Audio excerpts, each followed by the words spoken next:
ഇന്ന് രാത്രി ഇരുട്ടി വെളുക്കും മുന്നേ ചിന്നുവിന്റെ ശ്വാസമറ്റ ശരീരം കുഞ്ഞോള് കണ്ടിരിക്കും. ഇത് ഭദ്രൻ തരുന്ന വാക്ക. ആരോരും അറിയാതെ ഒരു മരണം. താൻ ആഗ്രഹിച്ചിട്ടുണ്ടെങ്കിൽ ഇനി ആരൊക്കെ എതിരെന്നാലും തനിക്ക് അഡ്മിഷൻ വാങ്ങിത്തരാൻ അവസാനം വരെ ഈ ഞാൻ ഉണ്ടാവും. എന്നെ വിശ്വസിക്കാണോ? താനേ പോയി സമാധാനമായിട്ട് പോയി കിടക്കാൻ നോക്ക്.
നിങ്ങളുടെ നിൽപ്പും ഭാവമൊക്കെ കണ്ടാലേ ഏതോ രാജ്യം പിടിച്ചടക്കിയ പടനായകനെ പോലുണ്ട്.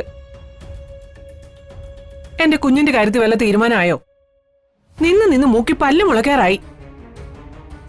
നിലിമേ, എല്ലാത്തിനും ഒരു പരിഹാരം ഞാൻ കണ്ടെത്തി വെച്ചിട്ടുണ്ട്.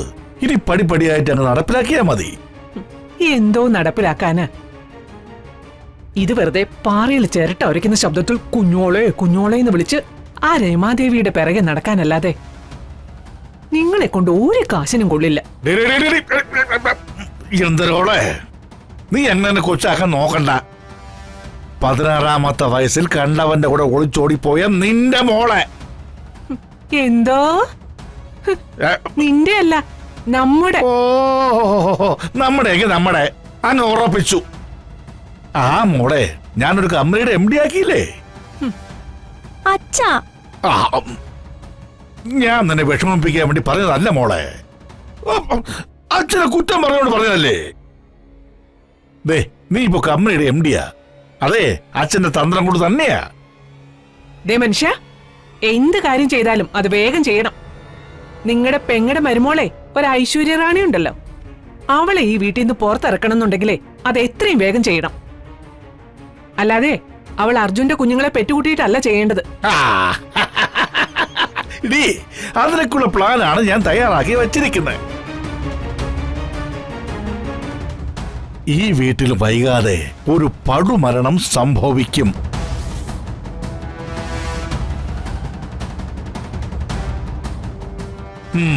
ആ മരണത്തോടെ എല്ലാം ശരിയായി തുടങ്ങും.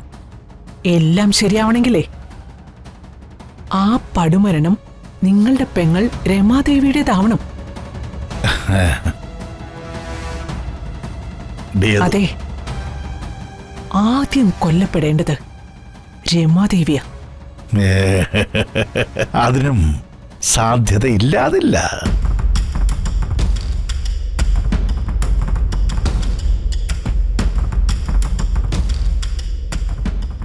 ഹലോ,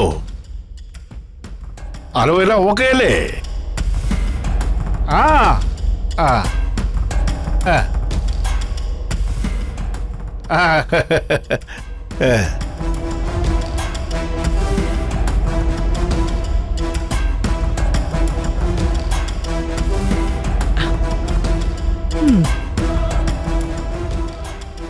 എന്നെ വിളിച്ചു വരുത്തിയിട്ട് കുഞ്ഞോളൊന്നും പറഞ്ഞില്ല.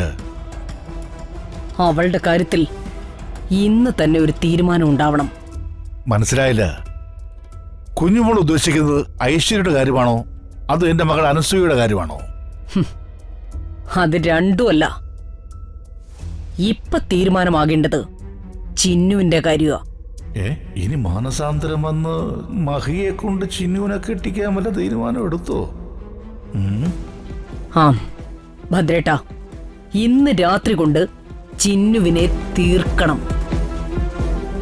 നാളത്തെ സൂര്യോദയം കാണാൻ ചിന്നു ഉണ്ടാവരുത്. അവൾ ഇനിയും ജീവിച്ചിരുന്ന ഭദ്രേട്ടൻ പറഞ്ഞതുപോലെ എല്ലാം കൈവിട്ടു പോവും. ആ പെണ്ണിനെ തീർക്കാനുള്ള ദൗത്യം കൂടി കുഞ്ഞോൾ എന്നെ ഏൽപ്പിക്കുകയാണല്ലേ. ആ ദൗത്യവും ഭദ്രൻ ഏറ്റെടുക്കാം. പക്ഷേ അതുകൊണ്ട് എനിക്കുള്ള പ്രയോജനം കുഞ്ഞോൾ ഒന്നുകൂടി ഉറപ്പുവരുത്തണം. കൊലപാതകമാണ്. ആപത്തുവശാ ഞാൻ ജയിലിനകത്ത് പോയാൽ അതുകൊണ്ട് എനിക്ക് ഒരു പ്രയോജനമില്ലാതാകും. ഭദ്രേട്ടൻ പേടിക്കണ്ട, ചിന്നു ചാകണം. അപ്പോ ബാക്കി കാര്യങ്ങളൊക്കെ നമ്മൾ പറഞ്ഞതുപോലെ നടക്കും. മനസ്സിലായില്ല? ചിന്നു കൊല ചെയ്യപ്പെടുന്നു. കൊലപാതക കേസിൽ അറസ്റ്റിലാവാൻ പോകുന്നത് ഭദ്രേട്ടനോ ഞാനോ ഒന്നും അല്ല. എന്റെ മൂത്ത മരുമകൾ ഐശ്വര്യലക്ഷ്മി ആയിരിക്കും. ഐശ്വര്യലക്ഷ്മി ജയിലിൽ പോകുമ്പോ അധികം വൈകാതെ അനസൂയയുടെ കഴുത്തിൽ അർജുൻ താലി കെട്ടുന്നു.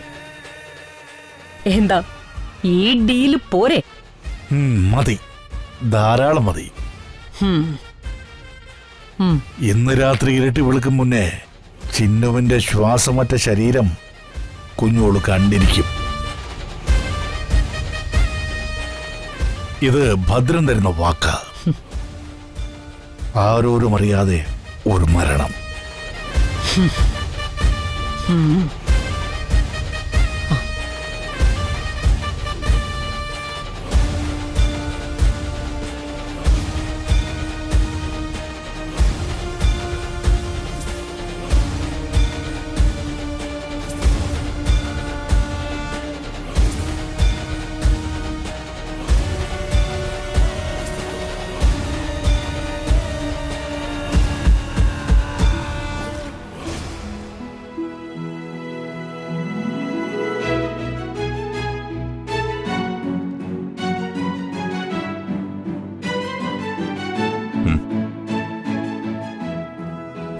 ഐശ്വര്യ, നെക്സ്റ്റ് മന്തില് നമുക്കൊരു സിംഗപ്പൂർ ട്രിപ്പ് ഉണ്ട്.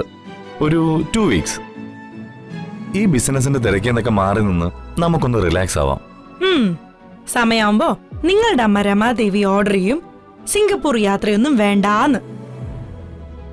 അതോടെ എന്റെ ഭർത്താവ് വാലും ചുരുട്ടി എസ്സും മൂളി മൂലക്കിരിക്കും. അർജുൻ സാർ, ഞാൻ എപ്പോഴും പറഞ്ഞിട്ടുള്ളതാ, ഇങ്ങനെ വെളുത്തു തുടുത്ത് മീശയും വെച്ച് നടന്നാൽ ആണാവില്ലാന്ന്. അതിന് കുറച്ചെങ്കിലും ആണത്തം വേണം. ഐശ്വര്യ, നീ ആവശ്യമില്ലാത്തൊന്നും വിളിച്ച് പറയല്ലേ.